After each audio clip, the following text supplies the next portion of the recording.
ভেঙে গুড়িয়ে দেওয়া হবে। এটা রাজ্যের মুখ্যমন্ত্রী সাহস করতে পারেন না। এই বাংলার বুকে জ্যোতি বসু বলেছিলেন যে আজকে গোটা পৃথিবী মানে, যে গোটা দেশ মানে। তাকে জিজ্ঞেস করা হয়েছিল দাঙ্গা কেন হয়। জ্যোতি বসু বলেছিলেন সরকার চাইলে দাঙ্গা হয়, আর সরকার না চাইলে দাঙ্গা হয় না। তাহলে ধুলাগড় বলুন, বসিরহাট বলুন, রানীগঞ্জ, আসানসোল বলুন, উত্তরবঙ্গের বিভিন্ন স্থান বলুন, এই গত বছর রিসরা বলুন, শিবপুর বলুন, মমতা ব্যানার্জি মুখ্যমন্ত্রী চেয়েছিলেন কারণ তিনি আরএসএস এর দুর্গা।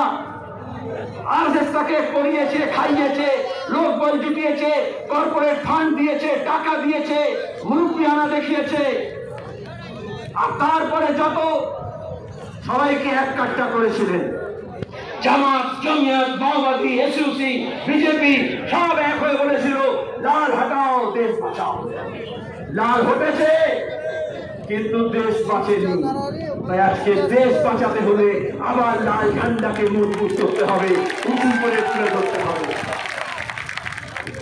এটা শুধু ব্রিগেড সমাবেশ না, কিষাণ সভা, ক্ষেত মজদুর সংগঠন, বস্তি উন্নয়ন সমিতি, সিআইটিউ কর্মীরা গত কয়েক মাস ধরে মাঠে, ময়দানে, খেতে, খামারে, কলে, কারখানায়, ইট ভাটা থেকে যেখানে বিড়ি বাঁধে, যেখানে মিড ডে মিলের ওয়ার্কার, যেখানে আইসিডিএস এর কর্মী, যেখানে আশা কর্মী, যেখানে বিভিন্ন স্কিম ওয়ার্কার, যেখানে বেকার ছেলে মেয়ে, যেখানে পরিযায়ী শ্রমিক, যেখানে গিগ ওয়ার্কার, তাদের সবার কাছে আপনারা গিয়েছেন।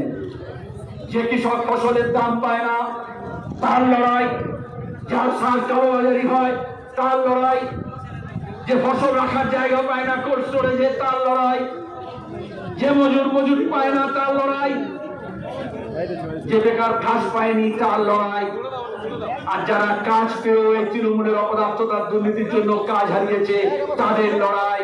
এই সব লড়াইকে মালা গাঁথার মতো করে আমাদের যেমন পুঁথি গাঁথা হয়, যেমন একটা মালা হয়, যেমন ফুলগুলোকে একটা সুতোর মধ্যে গেঁথে মালা তৈরি করা হয়, সেরকম এই ধরনের আন্দোলনগুলোকে গণ আন্দোলনের জোয়ার তৈরি করার জন্য প্রত্যেকটা আন্দোলনকে আমাদের একই সূত্রে গাঁথতে হবে। শেখ হাসিনা এজেন্ডা করছে, এজন্য